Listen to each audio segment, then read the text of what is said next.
السلام علیکم۔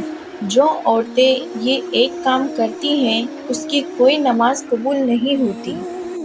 وہ کون سی عورتیں ہیں کہ جن کی کوئی بھی نماز قبول نہیں ہوتی؟ ایک مرتبہ حمید رضی اللہ عنہا رسول اللہ صلی اللہ علیہ وسلم کے پاس آئی۔ کہتی ہیں، یا رسول اللہ صلی اللہ علیہ وسلم، میرا جی چاہتا ہے کہ میں آپ کے ساتھ نماز پڑھوں۔ سوچو، اس سے بڑی کوئی تمنا یا اس سے بڑی کوئی خواہش ہو سکتی ہے؟ رسول اللہ صلی اللہ علیہ وسلم کی امامت میں نماز پڑھنے کا کوئی موقع مل جائے، اس سے بڑا بھی کوئی خوش نصیب ہو سکتا ہے؟ رسول اللہ صلی اللہ علیہ وسلم نے فرمایا، میں جانتا ہوں کہ تم میرے ساتھ نماز پڑھنے کو پسند کرتی ہو، لیکن میں کیا کہنا چاہ رہا ہوں ذرا غور سے سننا۔ رسول اللہ صلی اللہ علیہ وسلم نے فرمایا، جو تم اپنے دار میں یعنی اپنے گھر میں نماز پڑھو گی، وہ کسی مسجد میں جا کر پڑھنے والی نماز سے بہتر ہے۔ رسول اللہ صلی اللہ علیہ وسلم نے فرمایا، چھپ کے جو عورت نماز پڑھے گی وہ سب سے بہتر ہوگی۔ حمید رضی اللہ عنہ نے جب یہ بات سنی تو وہ واپس چلی گئی۔ انہوں نے گھر کے کونے میں نماز کی جگہ مختلف کی، جہاں اندھیرا تھا، جہاں کسی کی نظر بھی نہیں پہنچتی تھی۔ رسول اللہ صلی اللہ علیہ وسلم کی صحابیاں پھر وہیں نماز پڑھا کرتی تھی، جہاں تک کہ وہ اپنے رب کے پاس چلی گئی۔ کیا آپ نے کبھی یہ بھی سوچا ہے کہ کوئی عورت گھر کے کام کاج کر کے، بچوں کو کھلا پلا کر، شوہر کی فرما برداری کر کے، جب اس کا تھکاہٹ سے برا حال ہو جائے، سردی کا موسم ہو، رضائی اور کمبل میں لیٹی ہوئی ہو، سردی سے تھک کانپ رہی ہو، اور پھر اللہ کی پکار یعنی اذان کی آواز سن کر گرم کمبل چھوڑ کر وہ عورت سخت سردی میں ٹھنڈے پانی سے وضو کرے، ٹھنڈے پانی اور سردی کی وجہ سے جسم کے رونگٹے کھڑے ہو جائیں، سردی سے جسم کانپ رہا ہے، سردی ایسی ہو کہ دانت بج جائے، پھر بھی ایسی عورت اللہ تبارک تعالیٰ کی رضا اور ثواب کی نیت سے وضو کرے اور پھر سردی کو برداشت کر کے نماز ادا کرے اور اس کی نماز ہی قبول نہ ہو، کیا ایسا ہو سکتا ہے؟ جی ہاں، بالکل، کیونکہ رسول اللہ صلی اللہ علیہ وسلم نے فرمایا تھا، جو عورت جوان ہو جائے جب تک سر پر دوپٹہ نہیں، اس کی نماز قبول نہیں ہوتی، اور آپ نے یہ بھی فرمایا کہ جو اپنے بالوں کو نہیں ڈھانپتی، اس کی بھی نماز قبول نہیں ہوتی۔ رسول اللہ صلی اللہ علیہ وسلم نے فرما دیا کہ اگر کوئی عورت خوشبو لگا کر مسجد میں جاتی ہے اور اس کی خوشبو دور تک پہنچ جاتی ہے تو جب تک یہ عورت غسل نہیں کر لیتی اس کی نماز قبول نہیں ہوتی۔ اس لیے فرمایا، اے عورتوں کی جماعت، تم میں سے کوئی مسجد میں جانا چاہے تو خوشبو لگا کر نہ جائے۔ مصکاۃ المصابیح کی روایت ہے کہ جب تک ایسی عورت غسل نہیں کر لیتی اس کی نماز قبول نہیں ہوتی۔ خداوند کی نافرمانی کرنے والی عورت، حدیث کے الفاظ ہیں۔ 3 ایسے لوگ ہیں کہ جن کی نماز قبول ہونا تو دور کی بات، کان کے اوپر سے بھی نہیں جاتی۔ وہ کون سے لوگ ہیں؟ ایسا غلام جو مالک کی اجازت کے بغیر دوڑ گیا ہے، وہ جا کر تہجد بھی پڑھے گا تو قبول نہیں ہوگی۔ ایسی عورت جو اپنے خاوند کو ناراض کر کے رات گزارتی ہے، اس کی نماز بھی قبول نہیں ہوتی۔ رسول اللہ صلی اللہ علیہ وسلم نے فرمایا، کیا میں تمہیں ایسی عورتوں کے بارے میں نہ بتاؤں جو قبر سے سیدھا جنت میں چلی جائے گی؟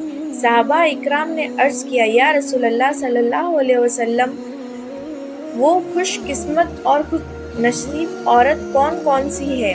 فرمایا، زیادہ بچے جننے والی عورت، یعنی زیادہ بچے پیدا کرنے والی عورت، مرنے کے بعد قبر سے سیدھا جنت میں جائے گی۔ پھر فرمایا، جب شوہر ناراض ہو جائے تو شوہر کو جلدی سے راضی کرنے والی عورت، جب شوہر ناراض ہو جائے تو شوہر کے ہاتھوں میں ہاتھ رکھ کر جو بیوی کہتی ہو، اے میرے سرتاج، جب تک آپ راضی نہیں ہوں گے میں کھانا نہیں کھاؤں گی۔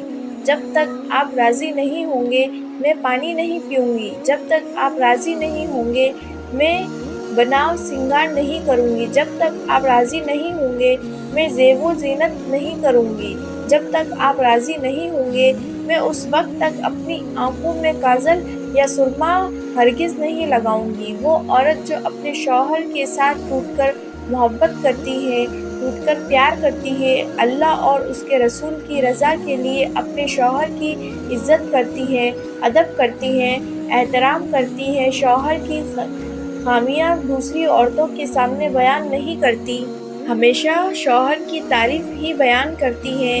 فرمایا وہ نمازی عورتیں، قرآن مجید پڑھنے والی عورت، شریعت پر پابندی سے عمل کرنے والی عورت مرنے کے بعد قبر سے سیدھا جنت میں چلی جائے گی۔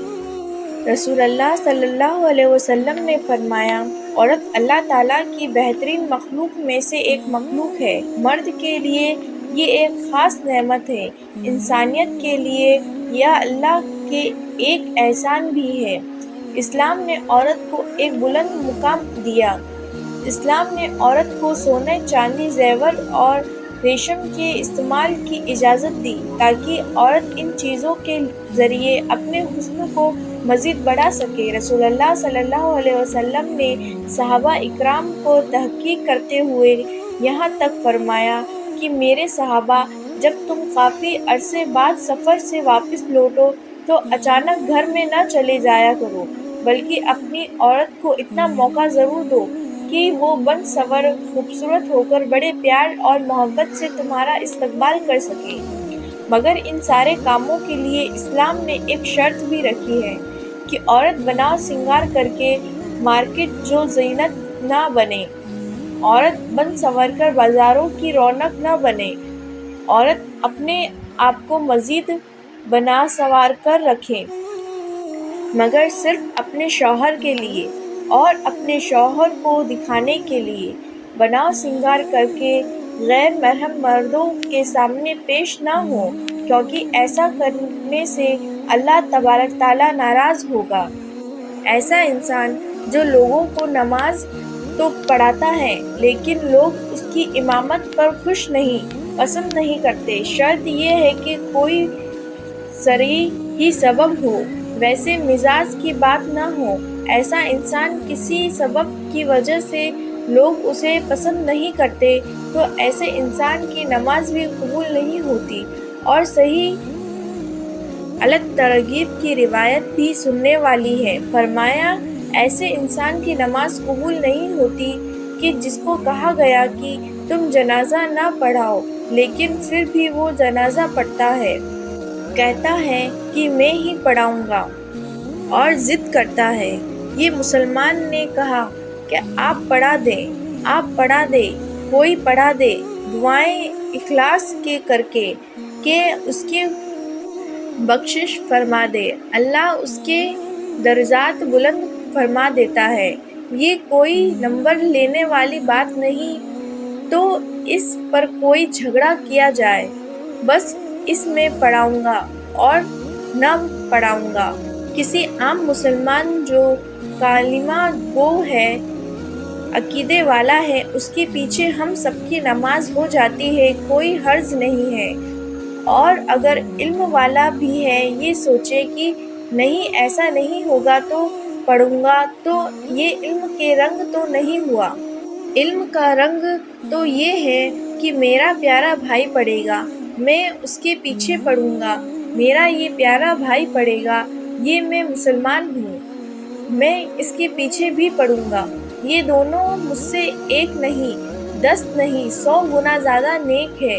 یہ تو میرا رب جانتا ہے کہ میں کیوں اس طرح کی سوچ بنائے بیٹھا ہوں کہ مجھ سے کوئی بڑا ہے، کوئی نیک نہیں۔ اللہ تعالیٰ نے ایسے نیک بندے اس دنیا میں رکھے ہیں کہ ہم نے کبھی اس سے ملاقات نہیں کی ہوگی۔ اللہ کے بڑے بڑے نیک بندے ہیں۔